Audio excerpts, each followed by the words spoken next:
Afternoon, everyone. Hey, thank you so much for coming out this afternoon. My name is Jenelle Riley. I'm an editor at Variety, and I'm so thrilled to welcome you to this conversation with Unbreakable Kimmy Schmidt. At this time, please join me in welcoming the comedy ninjas who make up this very weird and wonderful family for the last 4 seasons. I want to start with a 2-time SAG Award winner as a member of the 30 Rock Ensemble. She is also a 5-time Emmy nominee and a Tony Award winner. Please welcome Jane Krakowski.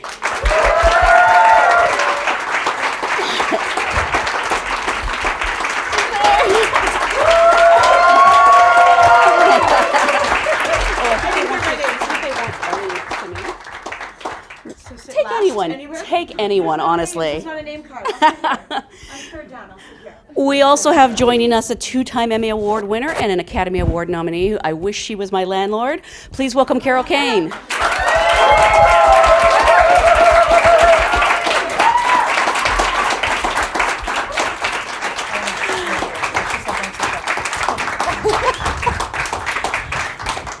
We have an actor and a singer who has earned 4 Emmy nominations and a SAG Award nomination for his role as Kimmy's Pinot Noir loving best friend.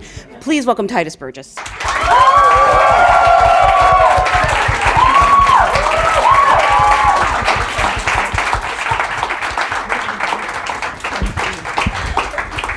Finally, we have a 7-time SAG Award nominee for her work in The Office, Bridesmaids, and this show. She is also a 2-time Emmy nominee who brings Kimmy's endless optimism to life. Please welcome Ellie Kemper.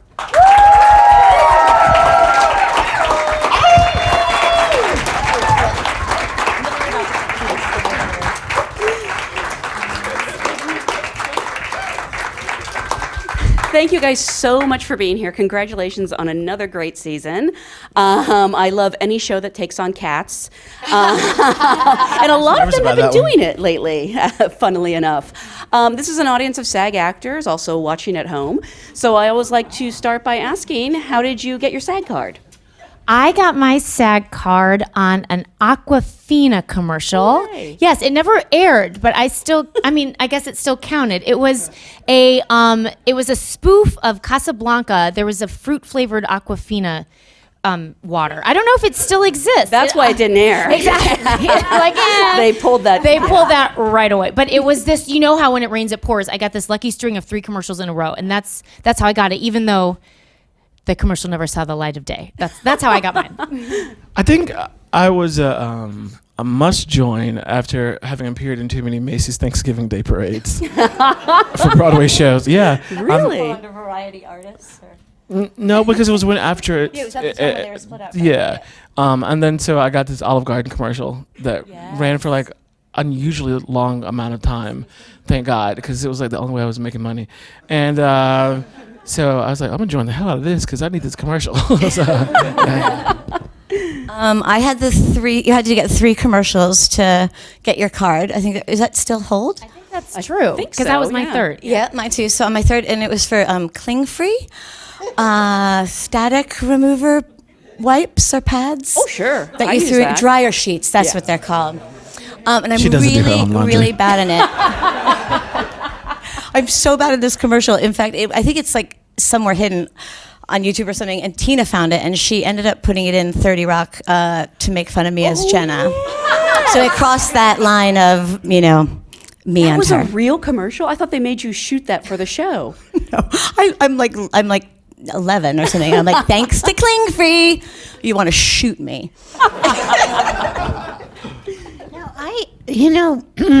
I got mine so long ago that I don't even remember how I got it. But when I first started out, I did a lot of extra work in movies. Nobody's extra, Carol. Thank you, Titus. So would I have gotten it for that? Possibly, if Is you that did how enough, you could get it? Then I guess that was it, because that's how I basically started in the union, was doing extra work for some amazing movies. But I was 14 when I got my SAG card, and that's why I don't remember. Wow. I didn't realize you started that young. Yes, I got my 14. equity and SAG card at 14. Get your equity card for? Sorry. I was on tour with the Prime of Miss Jean Brodie with Tammy Grimes. Oh, that's amazing. Yeah. I know you guys just wrapped 4 seasons of. Well, you didn't just wrap it, but we've just seen the 4th season of the show. But I actually want to go back to the beginning. How did you sort of first become aware of this show, and what attracted you to these roles? Because it's such a crazy premise, and I'm sort of wondering what your first reaction was when you heard about it. I mean, did you know it was a comedy? They're like a girl was trapped in a bunker and she gets out, and were you laughing or? Yeah, I think we probably all have the same reaction, which is that Tina Fey and Robert Carlock created the show, so it could be about a table and we would have jumped at the chance. So that I think was the main draw. And that when Tina and Robert talked to me about the idea, I did think that they were pranking me or some sort of like intelligence test. Like, if she knows that we're joking, there's no way this premise could be made into a sitcom, then she's smart enough to work with us. But they weren't joking. And what's crazy is that the show was supposed to be on NBC. And when I think about that for an NBC sitcom, it does seem unlikely. But it ended up going to Netflix. And what the craziest part of all, and then I'll stop talking, is that these geniuses managed to make such a dark premise into a comedy. And that to me is mysterious and magical, and it's why they're so good at what they do. Wasn't it originally called Tooken, too? Yes. I remember. That's the best title. Tooken. It didn't test well. Bob Greenblatt was like, no, that's a hard no. And you worked with Tina, obviously, on 30 Rock. Was that where you first heard about it? I had a part on 30 Rock, and then when it was over, I didn't have a job. And then, like 5 years, it's true. 5 years later. Because I remember you're like, I just ate a pizza in bed. Oh, that's true. I did. When Wait, in celebration? No, okay. It was so, in between jobs. Yeah, so, well, she thought she was being pranked. I thought I was being pranked because the breakdown said, seeking the role of Titus, an out-of-work theater actor, down on his luck, living in a Harlem basement apartment. Y'all, every one of those things was true.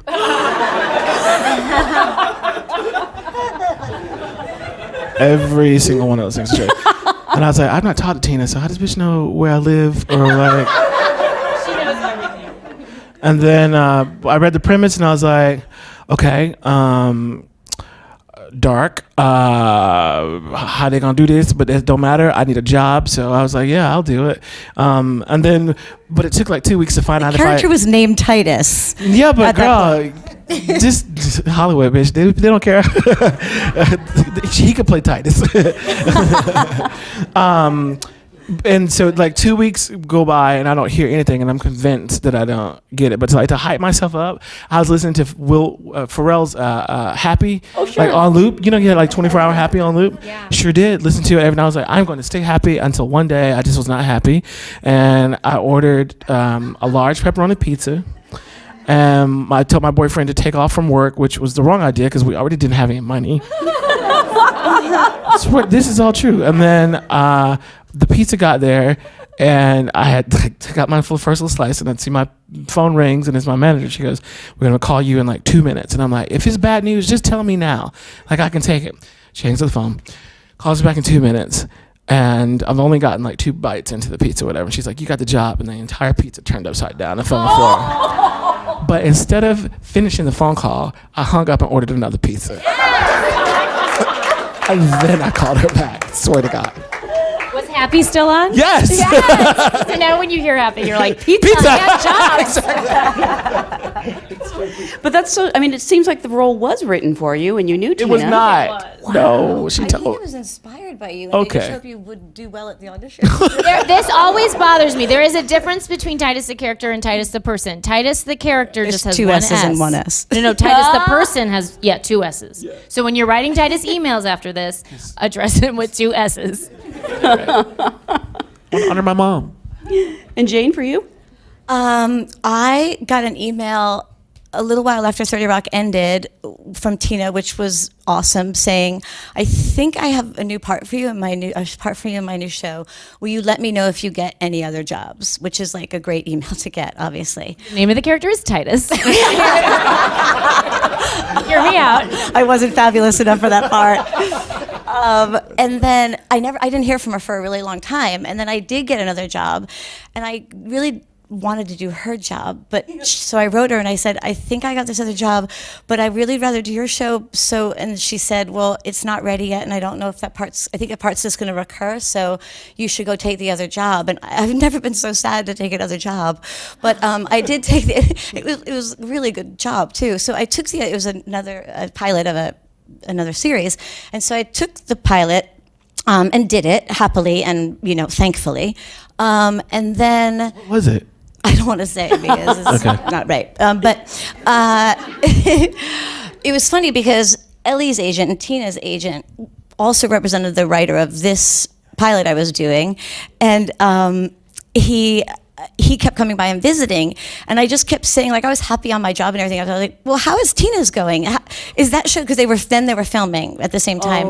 And I was like, so has it been fun? Like, what's this show about? Like, sad, like, just wanting, like, it's waiting for him to say, well, there's some character like you, but you didn't do it or whatever. But there wasn't. And but I just kept investigating about it. And then the show that I made did not get picked up, which is a very sad day in your life. If you make a pilot with all the hopes in the world, you really wanted, it to get picked up, and I really did, and I tried so hard to do my best job on that show, and it didn't get picked up, and I literally was about to call all the people in the cast because I felt really bad. It was kind of on my shoulders, and so I wanted to call them all, and my email rang, and it was Tina, and she goes, I have that part I told you about, it's available when you come film my show. And I was like, she had read in like Hollywood Reporter or Variety that my show didn't get picked up, and she wrote me immediately, like right after, which is, it's amazing. And I forgot to call everybody from my pilot to say I was sorry. I just called like my mom and everybody saying, you won't believe this, but like, I can't believe I have the great good fortune. Did you ever circle back? Again. I did circle back eventually. But I was so elated, I couldn't believe it. And the weird thing was, sorry, I'm going on very too long, but it was a Wednesday, and I wrote back yes, YES in capitals, ! Send, that I wanted to be on our new show, which my agents were mad about because then apparently they had no negotiating room. But I didn't care. And she was like, well, do you want to know what the part is? And I was like, oh, right, yeah, okay, great. Like, tell me about that. So she said, well, come in tomorrow. I'll tell you about the part, but we need you to be in the upfront video. So on Friday, you're going to be filming a scene from it with green screen with nobody else. And then by Monday, they had me in the video for the thing, and I barely even knew what the character's name was at that point. Wow. That's crazy. So you just said lines in front of a green screen? Well, at that point, I had read the script, Okay. but they had just told me like the day before. Wow. So I went there, and they told me who the part was, and I loved it. And then they said, go right to wardrobe and try on the clothes, and you'll be filming one scene tomorrow, which was, That's amazing. amazing and terrifying. But it's been I feel so fortunate to get to have worked with these people who are as good as it gets with what they do for so long. I remember the first day you got to set because we had already kind of started, and you could just feel like when that documentary about Anna Wintour when she's that's what it was like. Jane's here, and just like everything just changed, everything, and then all the wardrobe people were just like, it's not working, and they're like trying to find all the right colors. It's true, it's true, bitch, it's true. I was there, it's true. I know you're gonna tell me it's not true, and I was there. I'm just saying whatever. Carol, how was your experience? Yeah, what documentary do you compare Carol's to? Gee, I hesitate to say anything after that, but mine was, well, I just was always in love with Tina and her writing, and I didn't really know who her partner, Robert Carlick, was at that time because I didn't know yet, but they're equal partners, writing partners and producing partners, and I had always hoped against hope that somebody would call me to be on 30 Rock and everything, and then they didn't, and then that wrapped, so I didn't have no hope no more.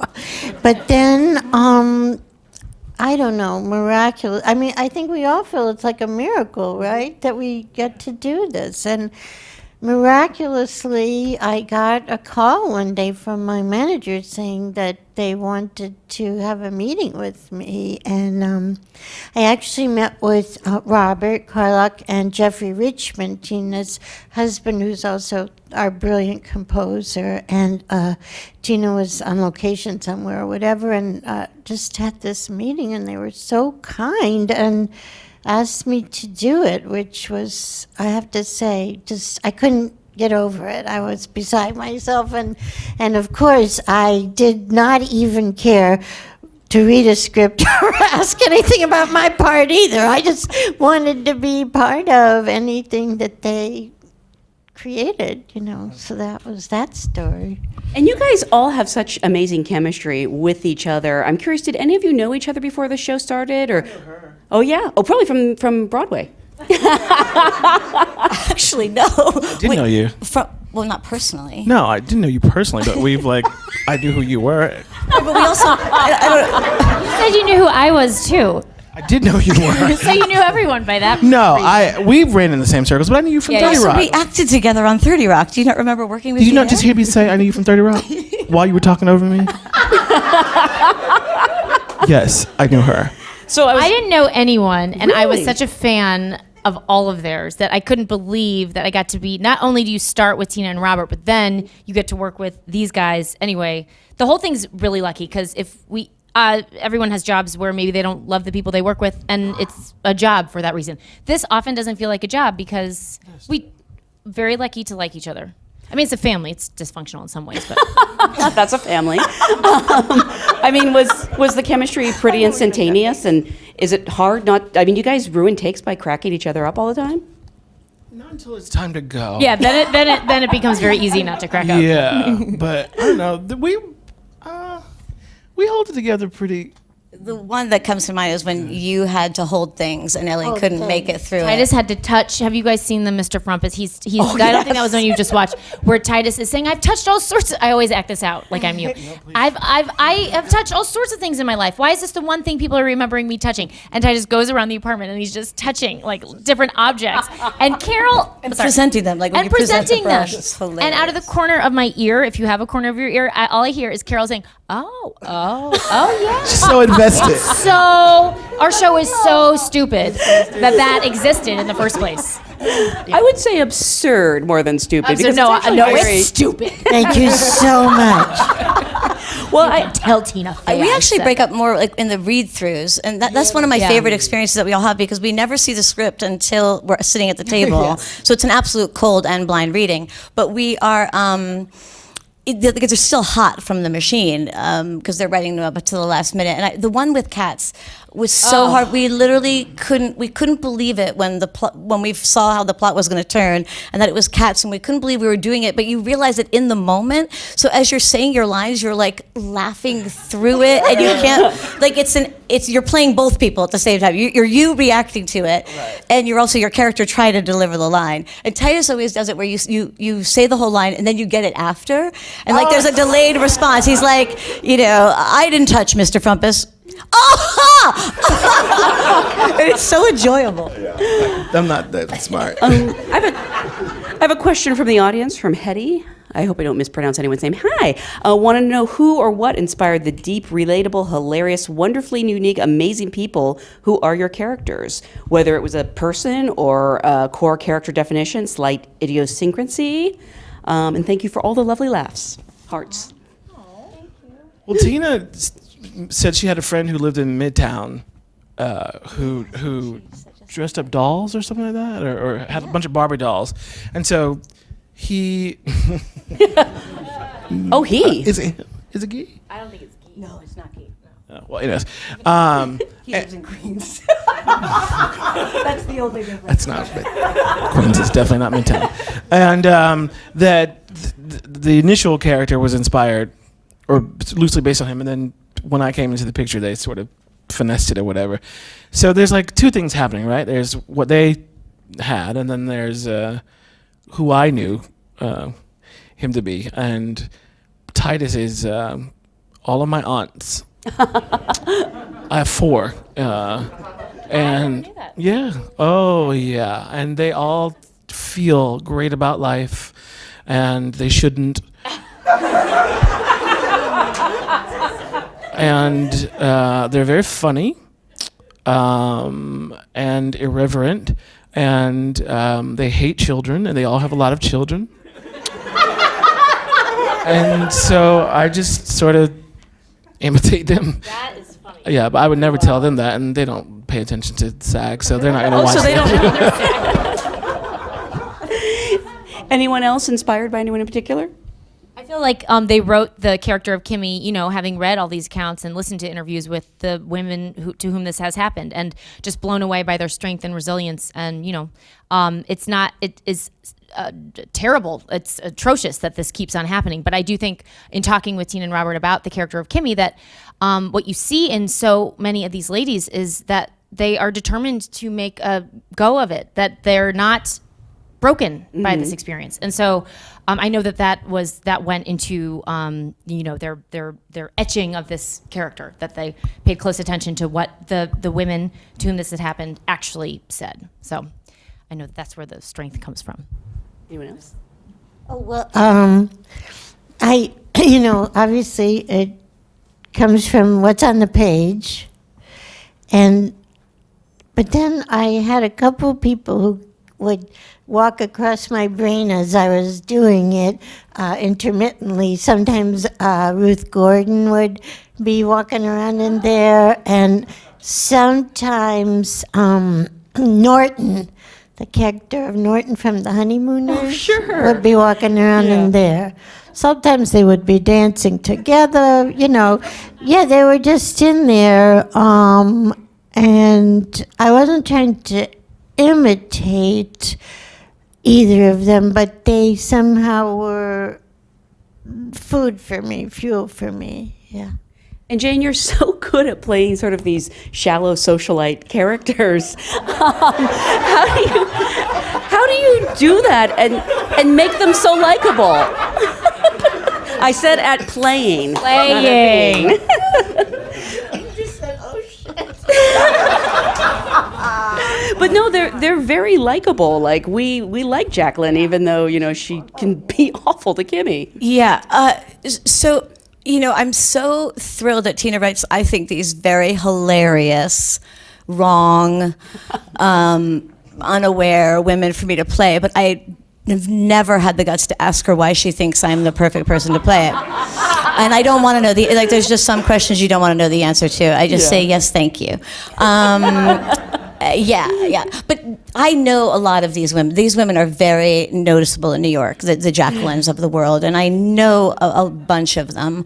So, like you, many women have sort of, you know, gone through my mind. But I will say my first scene that I have in this show, in the whole series, was so beautifully and perfectly comedically written, and I knew everything about this woman by that one speech. It's when I'm interviewing Kimmy, and I say, you know, would you like water? And I take the water out of a refrigerator only filled with diet water, and then I offer it to her, and she says no, and I just throw it away, not having been opened or drunk, and then I said, do you know how to braid hair? And she says, yes, ma'am. I said, well, of course you have to meet the horses first.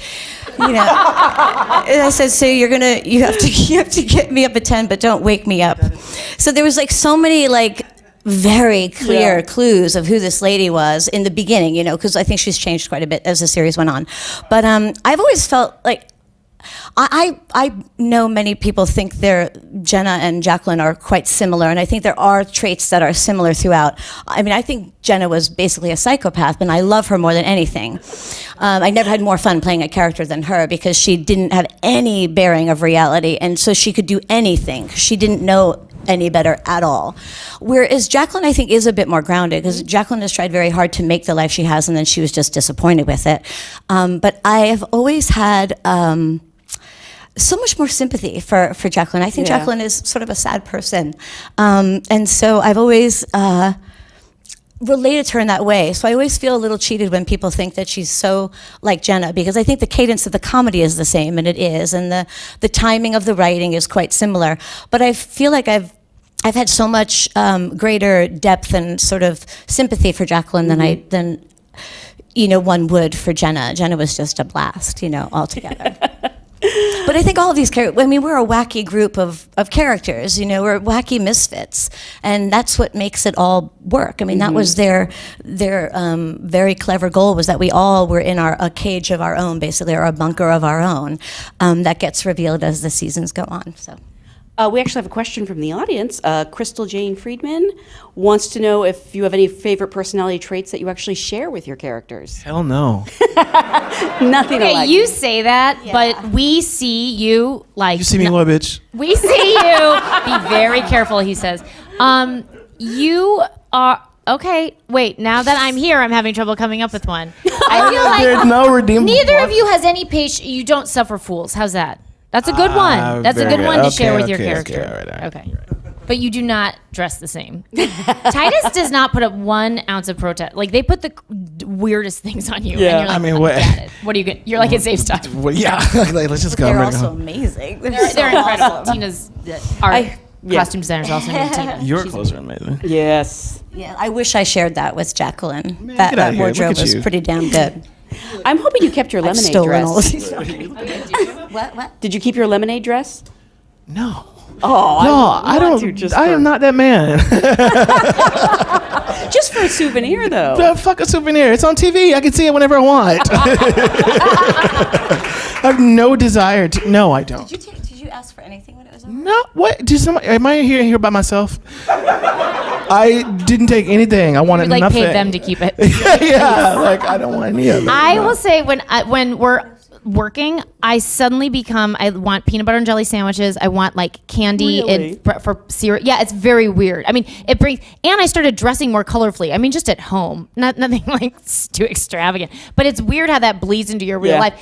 Because Kimmy's such an optimistic character. I do not share her optimism, unfortunately, because hers is to the zillionth degree. I wish that I did, but I do find like the superficial things I started sharing with her. Like, Yeah. So I don't know what that is. I think it's pretty simple. It's just I saw it and then I did it.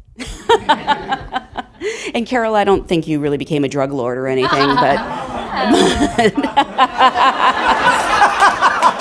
She seems a lot less Quite worried an about assumption on your part.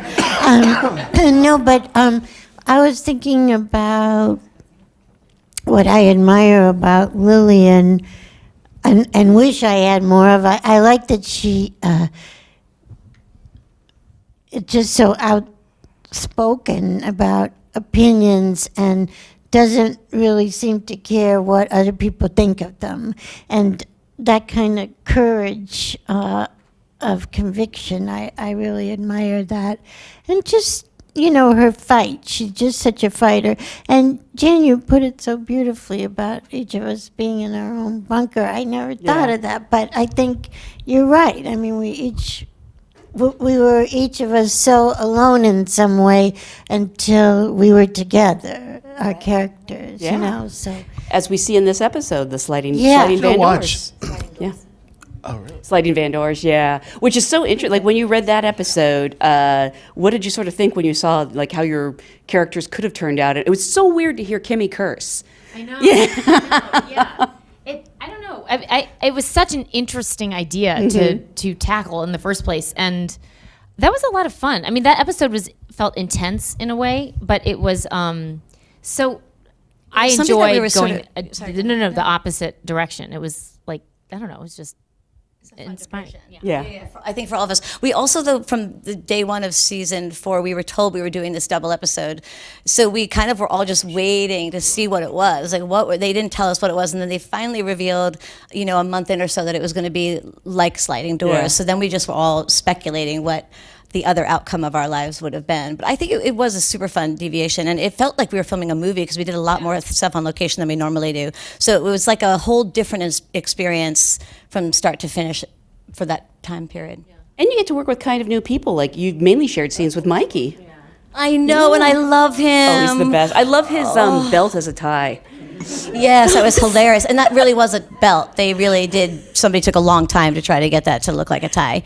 That was amazing. That was really clever. See, that's the thing that I think is so special about this experience. This experience has been really great. But I feel like the people that Tina and Robert surround themselves with or find or know and trust, that wasn't written in. Like that, Tina Nigro came up with that. And it's such a great touch, and you notice it. And I just feel like every department brings so much like that. They did to 30 Rock too, but like that's a great added joke that if you notice it, you see it.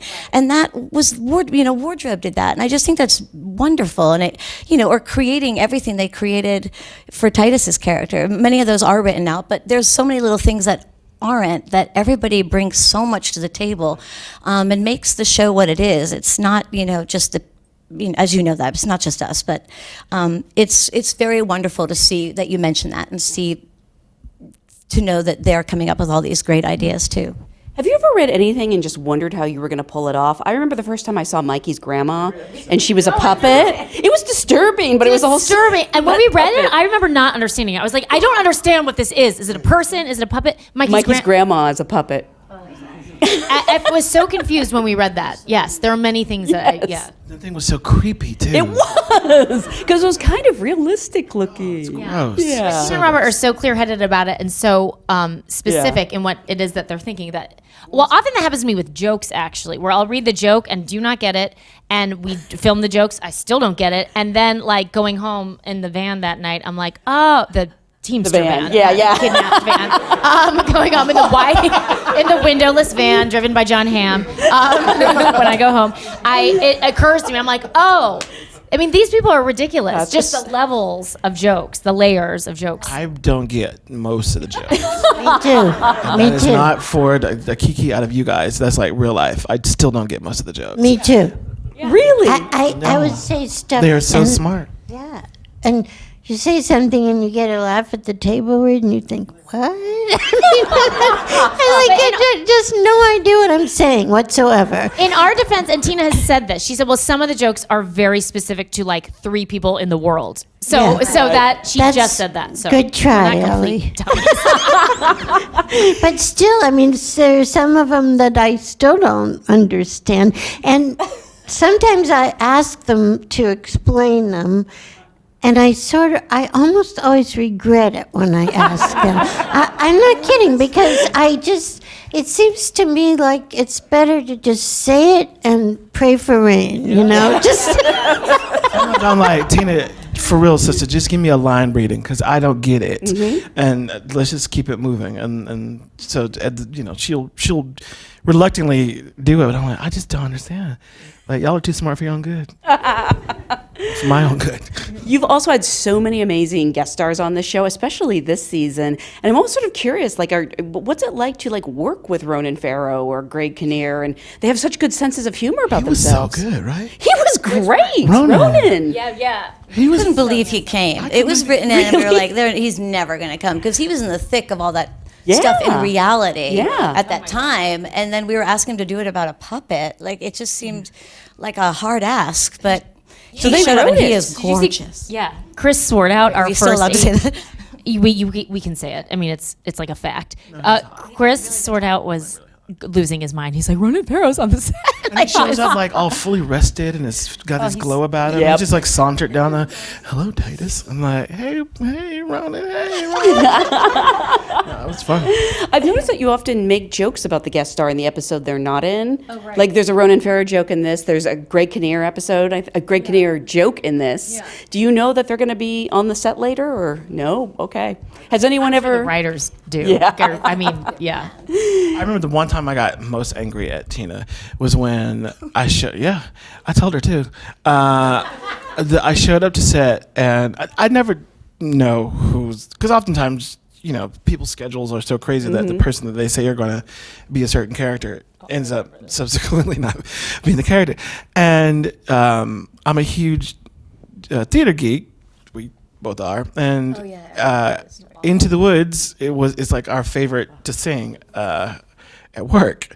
And she had the audacity to hire Joanna Gleason and not tell me. Oh, and Joanna Gleason played the baker's wife in Into the Woods. And I showed up to set, and I was like, oh my God! And I just kept walking, didn't say hello to her or anything. Wow. And I was like, Tina, that was mean. That was outright mean to not warn me. And Mark Lynn Baker Oh, was there how with, great was he? maybe you didn't go as crazy, but They were so funny. They're so good. It's great because it's Tina and Robert at the helm, so whoever they call says yes. It's great. That Yeah. on 30 Rock, it was out of control. I mean, you had everyone on the planet. Oh, I live except- for Laura Dern. Oh, Oh my gosh, she was so fucking funny. Yeah, that was. That was one of my favorite episodes. Oh, I Yeah. know. And just the sound of her voice, she does this crackly thing with the cat. It was just so good. Ray Liotta too. I thought Oh, I that was forgot crazy. about- Yeah. I thought he was gonna be so mean. He was so nice. No, he's a really nice guy. I know. He's intense looking. He's so intense, you- and then he's just a little baby. Sweetheart. Little Yeah. baby doll. Yeah. Yeah. I actually loved, speaking of Into the Woods, the movie version, you had Billy Magnuson as David Cross after surgery. And he's just so good at being that dumb, dullard. Yes, we did have Billy Magnuson on the show. That was one of my personal favorites. Yeah. He's super lovely. He's so nice.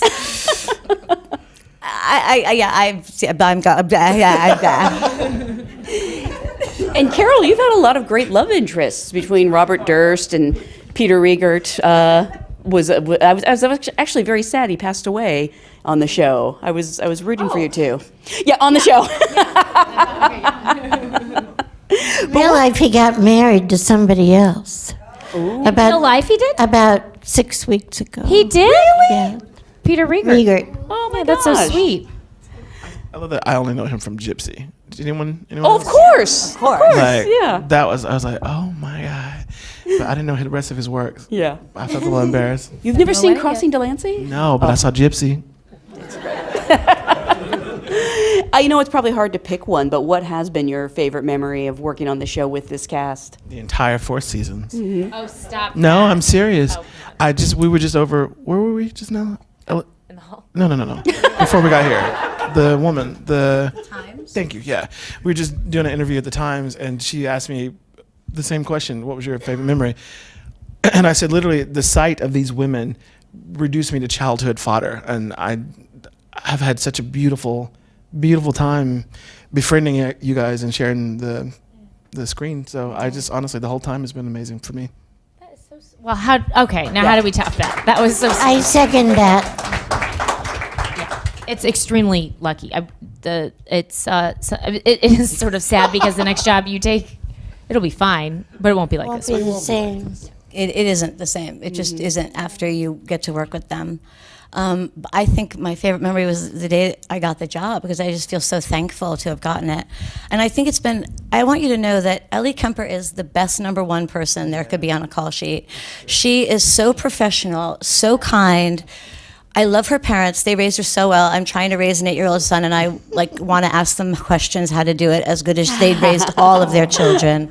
You are a class act. This is above and beyond. That's I exaggerated. mean it though, and it's been an enormous. Well, first of all, she does scenes with a backpack and makes you care that this backpack might actually, be thrown in the Hudson River, like it's and die. Like it's 95% of that. I is literally the was backpack. weeping. Like I read it at the read through, but like seeing Ellie play it so beautifully, and Stephanie Ambroso played the backpack, and it was just like I was at home going, this is the absurdity that I love about our show, right? Yeah. Like that's the kind of scenes I think are amazing because you're not going to get to play them anywhere else, except in their world. And then watching it at home, I was crying. I wrote Ellie immediately saying, "You are such an amazing actress," because I cared so much about that backpack represented your whole childhood to me, and it was it was really touching. It was really beautiful, and it's also been amazing seeing Titus blossom and become this breakout star of the show. It's true. I mean, this is I feel like we're all, I don't know, getting Well, married. I'm dying. I'm dying. I know, so- something's happening. Or it's our funeral. This is the last. And of course, to get to work with this legend, I mean, we all feel, We all went together and saw her on Hester Street, and then of course Taxi, I think, is one of the great all-time shows ever. And so we are graced with your, and she has the most integrity of all of us. This lady will not play one line or one scene that doesn't ring true to her, and she'll keep working on it until it does, and that is admirable. Jane, you. Okay, now as you guys Ellie go. Said, as Ellie said, you're really outdoing yourself. You are. But I think we love being together. We love saying these great words. It was a privilege. all 4 seasons. Yeah. Like what's his name said. You never learned his name, did you? It's Titus. You would never come out of your room. Yeah. And I got to tell you one other great thing that for me is that my dressing room was next to Titus's, and Titus was in that dressing room playing the most gorgeous piano. Every time he wasn't on set, he was at the keyboard, and it was just like such a privilege to listen. And he'd be singing, and it would come through the vents in the makeup room. It did, that little room on the side. Yeah, it was. Anyway, we just got off very, very lucky. That's And just what to say something happened to about us. Jane, who I so adored as Jenna for so many years. I thought, when she's coming to set, I'm very, very, very nervous today because I've admired her for so long, and her skill and her sense of timing and her deftness at comedy is unmatched. How am I going to act around her? Because I was intimidated, and you're just selfless and a class act. And I don't mean to turn this into a toast to everyone, but that needs to be known about you. And Thank you. You go out of your way to say hello to my parents every time they come to set, which is often. And you are like, they love that. you, and you take the time with them, and that's nice. What did Titus say? I said, I don't do that. Because I'll be ready to go. But not, okay. Please don't everybody talk about me. That We was won't. The point. That Just was the point. be quiet. I hate it. Too late now. This is the one. Cut this out of this. Jane Eleanor Krakowski. Is it Eleanor? No.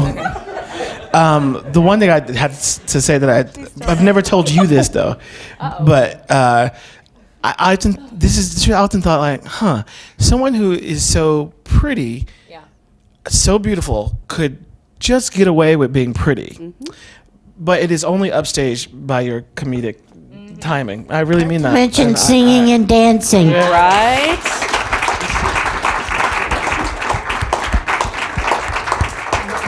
And the good news is you guys are going to start shooting an interactive special pretty soon, I hear. Yes, which I so desperately want. I'm just going to say it once. I really want to call it a movie. We can't call it a Call it a movie. movie. Call it a movie. We can't. It's going to be as long as a movie, probably. It's going to be as long as a It'll be as long movie as a and as movie. good as a movie, but it's an interactive special.